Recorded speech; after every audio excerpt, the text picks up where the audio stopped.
Innover et coopérer, deux aspects fondamentaux dans le développement et la mise en œuvre des nouvelles idées, qui se focalisent d'ailleurs sur des dimensions différentes du processus créatif et organisationnel. Quelle est la différence fondamentale entre innover et coopérer? Coopérer renvoie à cette capacité à travailler ensemble vers des objectifs communs. Alors que innover permet tout simplement d'introduire des nouvelles idées, des nouvelles méthodes de travail dans un business ou alors au sein d'une entreprise. Innover et coopérer représentent donc deux aspects fondamentaux dans le développement et la mise en œuvre des nouvelles idées, mais ils se focalisent sur des dimensions différentes du processus créatif et organisationnel. Innover concerne la création et l'application de nouvelles idées qui modifient les normes existantes et introduisent des nouvelles donnes ou alors des nouveautés significatives. De l'autre côté, coopérer se rapporte à l'action de travailler conjointement avec d'autres collègues, amis, souvent dans un esprit de partenariat ou de travail d'équipe pour atteindre des objectifs communs. L'innovation implique donc le développement et la mise en œuvre des nouvelles idées, des nouveaux produits, des nouveaux services ou des nouvelles méthodes qui apportent un changement significatif ou une amélioration par rapport aux solutions déjà existantes. Quelles sont les caractéristiques de l'innovation? Vous avez la créativité, vous avez l'impact significatif et enfin la réalisation concrète. Que peut-on dire sur la notion de créativité lorsqu'on parle de l'innovation? La créativité ici nécessite une pensée originale pour développer des solutions inédites. L'impact significatif ici renvoie à l'ensemble des innovations qui, de près ou de loin, ont souvent un aspect assez profond sur leur environnement et qui modifient les comportements ou les performances. En revanche, la réalisation concrète, par contre, se traduit par la création de nouvelles solutions tangibles qui sont mises en œuvre d'ailleurs.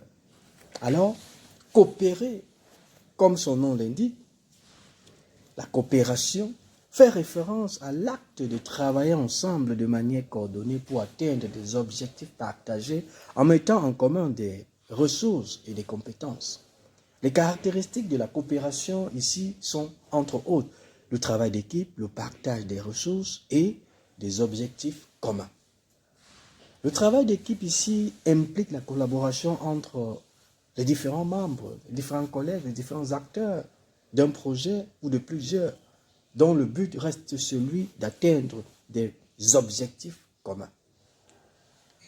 Le partage des ressources, comme son nom l'indique également, qu'elles soient physiques, intellectuelles ou temporelles, sont partagées entre les participants. Et enfin, les objectifs communs de la coopération sont définis et acceptés par tous les participants. 4 stratégies pour innover grâce au digital. 1. Valoriser les acquis de l'entreprise. Le premier axe de travail consiste tout simplement à chercher comment valoriser différemment par le digital les savoir-faire, les surplus et les actifs historiques de l'entreprise.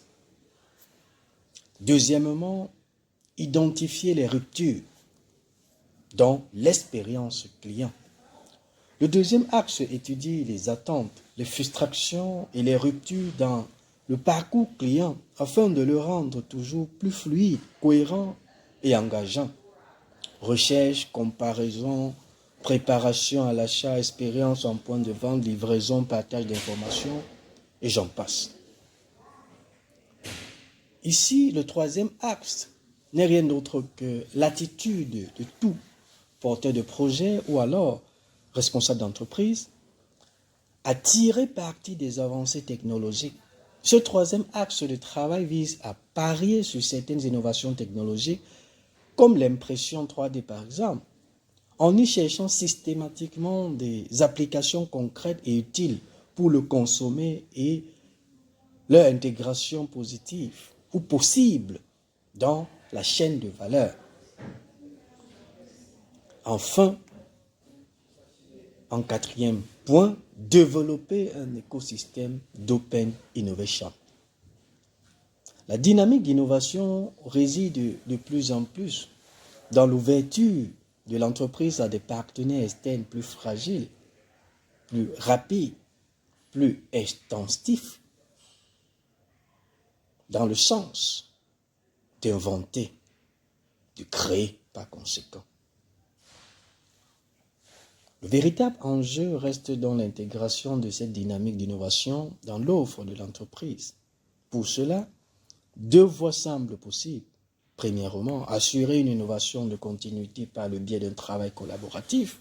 Et trois, avec les différents services en interne, de la sélection des idées jusqu'à leur mise en œuvre. Et enfin, chercher l'innovation de rupture pour conquérir de nouveaux territoires. Une quête qu'il est souvent plus facile de mener avec des équipes parallèles et les associations externes. En bon entendeur, salut. Je suis Fernand Tech, ingénieur en réseau informatique et télécommunications. De nous accueillir ce matin. Alors je me présente Frédéric Boiffin, donc je suis le représentant d'Euronext sur tout le Grand Ouest Atlantique, 5 régions